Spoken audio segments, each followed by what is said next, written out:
ایک جھوٹ 3 بار سنا جائے تو وہ سچ لگنے لگتا ہے۔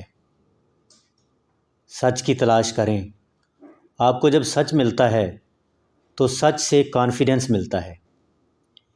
انفارمیشن کو ہمیشہ پرکھیں کیونکہ بہت ساری انفارمیشن جھوٹ ہوتی ہے۔ ہمیشہ تلاش کریں سچ کیا ہے اور جھوٹ کیا ہے، پھر فیصلہ کریں۔ فیصلہ کیا ہے؟ فیصلہ صرف قدم اٹھانا نہیں ہوتا۔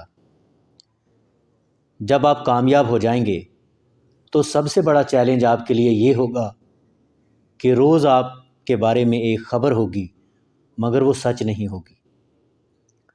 ہمارے معاشرے میں برداشت ختم ہو چکی ہے، ہر کوئی لڑنے کے لیے تیار ہے۔ اس ملک میں کوئی بھی ہیرو ہوگا، اس کا مذاق اڑایا جائے گا۔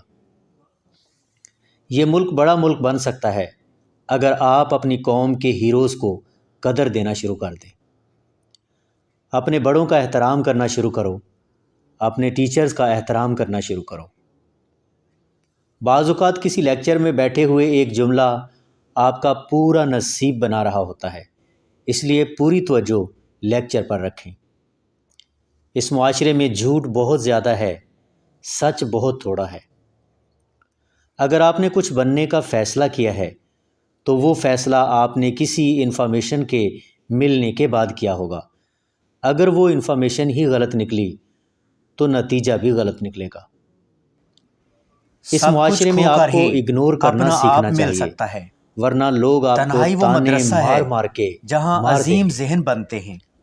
برداشت ہمیشہ تب آتی ہے جب انسان کا خدا پر بھروسہ ہوتا ہے۔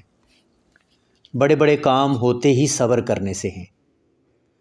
اگر بندے کے ساتھ ایس ایچ او کھڑا ہو جائے تو بندہ بڑا ہو جاتا ہے، تو جس کے ساتھ خدا کھڑا ہے وہ کتنا بڑا ہوگا۔ اس معاشرے میں رول ماڈلز ختم ہوتے جا رہے ہیں کیونکہ رول ماڈل کا مذاق اڑایا جا رہا ہے۔ آپ بونوں کے معاشرے میں رہتے ہیں، جب بھی قاداور ہوں گے بونے آپ کو مل کر ماریں گے۔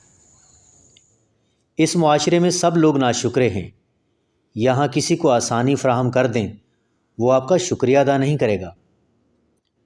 درویش وہ ہوتا ہے جو درخت لگاتا ہے مگر اس کا پھل خود نہیں کھاتا، دوسرے کھاتے ہیں۔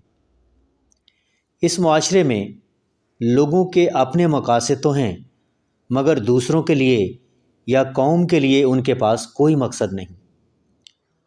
معاف کرنا اور بھول جانا سیکھو۔ اس معاشرے میں کوئی آپ کی قدر نہیں کرے گا، قدردانی کروانی ہے تو خدا سے کروا لیں۔ آج سے شکریہ ادا کرنا شروع کرو۔